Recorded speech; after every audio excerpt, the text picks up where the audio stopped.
পদযাত্রা ও গণজামায়াত থেকে আজ আমরা 4টি স্তরে আমাদের দাবি সহ উপস্থাপন করব।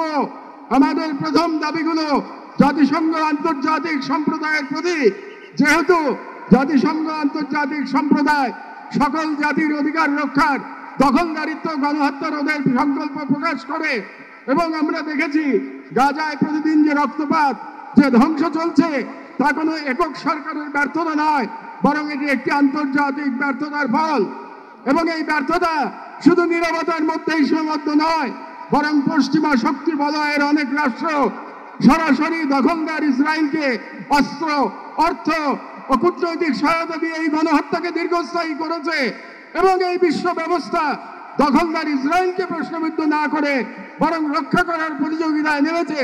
সেহেতু আমরা জাতিসংঘ ও আন্তর্জাতিক সম্প্রদায়ের প্রতি জোরালো দাবি জানাচ্ছি, 1. জায়নবাদী ইসরায়েলের গণহত্যার বিচার আন্তর্জাতিক আদালতে নিশ্চিত করতে হবে। 2. যুদ্ধবিরোধী নয়, গণহত্যা বন্ধে কার্যকর ও সম্মিলিত পদক্ষেপ গ্রহণ করতে হবে। 3. 1967 সালের পূর্ববর্তী ভূমি ফিরিয়ে দেওয়ার জন্য বাধ্যবাধকতা তৈরি করতে হবে। 4. পূর্ব জেরুজালেমকে ফিলিস্তিন রাষ্ট্রের রাজধানী হিসেবে আন্তর্জাতিকভাবে স্বীকৃতি দিতে হবে এবং 5. ফিলিস্তিনিদের আত্মনিয়ন্ত্রণ, নিরাপত্তা এবং রাষ্ট্রীয় সার্বভৌমত্ব প্রতিষ্ঠার পথ উন্মুক্ত করতে হবে। কারণ এই মুহূর্তে বিশ্ব ব্যবস্থা যে ন্যায়ের মুখোশ পড়ে আছে, গাজার ধ্বংসস্তূপে সেই মুখোশ খসে পড়েছে। আমাদের দ্বিতীয় দাবিগুলো মুসলিম উম্মার নেতৃবৃন্দের প্রতি। যেহেতু আমরা বিশ্বাস করি ফিলিস্তিন কেবল একটি ভূখণ্ড নয়, এটি মুসলিম উম্মার আত্মপরিচয়ের অংশ এবং গাজা এখন কেবল একটি যুদ্ধবিধ্বস্ত শহর নয়, এটি আমাদের সম্মিলিত ব্যর্থতার বেদনাদায়ক প্রতিচ্ছবি। এবং উম্মার প্রতিটি সদস্য, প্রতিটি রাষ্ট্র এবং প্রতিটি নেতৃত্বের উপর অর্পিত সেই আমানত যে আল্লাহ প্রদত্ত ভ্রাতৃত্ব ও দায়িত্বের সূত্রে আবদ্ধ।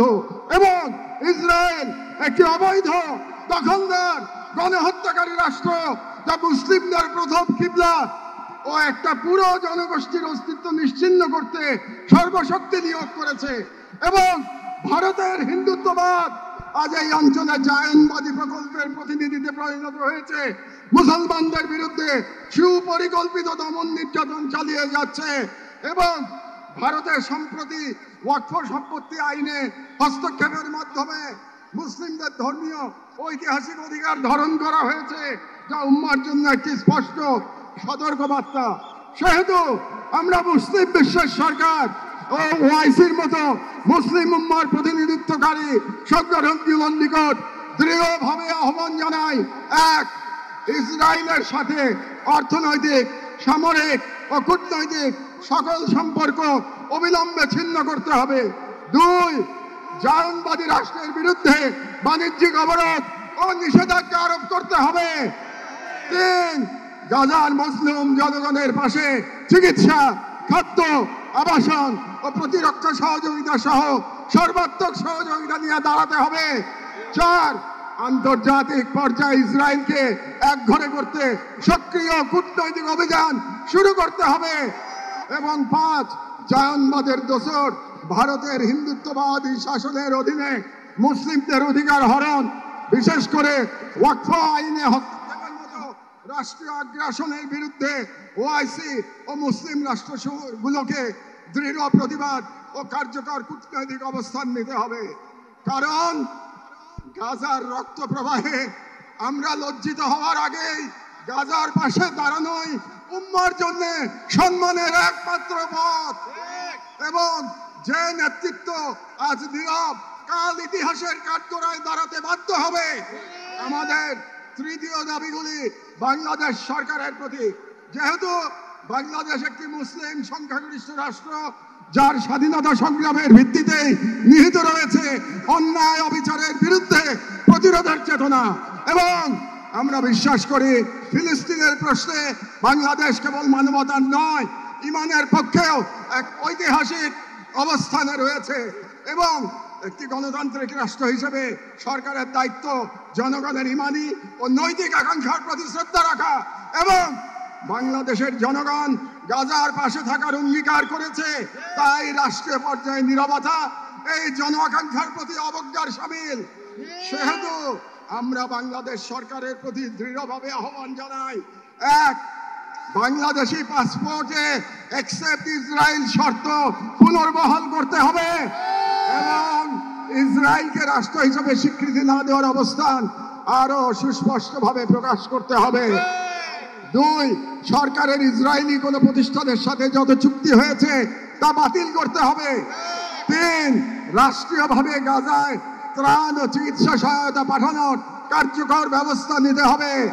চার, জায়নবাদের দোসর ভারতের হিন্দুত্ববাদী সরকারের অধীনে মুসলিম ও অন্যান্য সংখ্যালঘুদের উপর চলমান নির্যাতনের বিরুদ্ধে রাষ্ট্রীয়ভাবে প্রতিবাদ জানাতে হবে। যেহেতু হিন্দুত্ববাদ আজ শুধু একটি স্থানীয় মতবাদ নয়, বরং আন্তর্জাতিক জায়নিস্ট ব্লকের অন্যতম দোসর। ছয়, পাঠ্য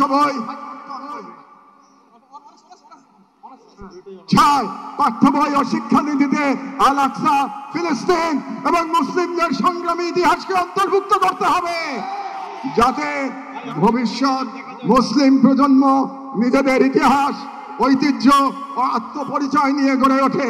কারণ রাষ্ট্র কেবল সীমানা নয়, রাষ্ট্র এক আমানত, আর এই আমানত রক্ষা করতে না পারলে ইতিহাস আমাদের ক্ষমা করবে না। আমাদের সর্বশেষ দাবিগুলো নিজেদের প্রতি, যা মূলত একটি অঙ্গীকার দাবা। যেহেতু আমরা বিশ্বাস করি আল কুদস কেবল একটি শহর নয়, এটি ঈমানের অংশ, এবং আমরা জানি বাইতুল মুকাদ্দাসের মুক্তি অন্য কারো হাতে নয়, আমাদেরই কোনো প্রজন্মের হাতে তা লেখা হবে।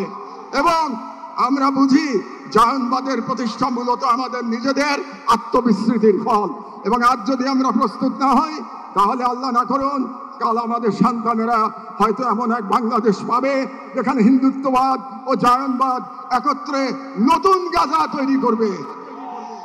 এবং গাজা আমাদের জন্য এক আয়না, যেখানে আমরা দেখতে পাই কিভাবে বিশ্বাসী হওয়া মানে কেবল বেঁচে থাকা নয়, সংগ্রামে দৃঢ় থাকা।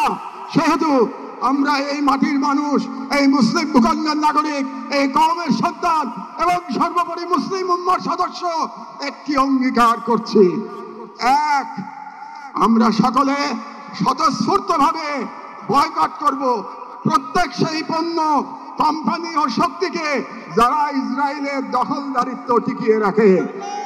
দুই, আমরা আমাদের সমাজ এবং ভবিষ্যৎ প্রজন্মকে প্রস্তুত করব যারা ইসলাম ও মুসলিম উম্মার সকল প্রতীক ও নিদর্শনকে সংরক্ষণ ও পুনরুদ্ধার করবে ইনশাআল্লাহ। তিন, আমরা আমাদের সন্তানদের এমন ভাবে গড়ে তুলব যারা নিজেদের আদর্শ ভূখণ্ড রক্ষায় জান ও মালের সর্বোচ্চ থেকে প্রস্তুত থাকবে। চার, আমরা বিভাজিত হব না, কারণ আমরা জানি বিভক্ত জনগণকে দখল করতে দেরি হয় না। আমরা ঐক্যবদ্ধ থাকব যাতে এই বাংলাদেশ কখনো কোনো হিন্দুত্ববাদী প্রকল্পের পরবর্তী গাজায় পরিণত না হয়। আমরা শুরু করব নিজেদের ঘর থেকে, ভাষা, ইতিহাস, শিক্ষা, সংস্কৃতি, অর্থনীতি, সমাজ সবখানে এই অঙ্গীকারের ছাপ রেখে। আমরা মনে রাখবো গাজার শহীদরা কেবল আমাদের দোয়া চান না, তারা আমাদের প্রস্তুতি চান।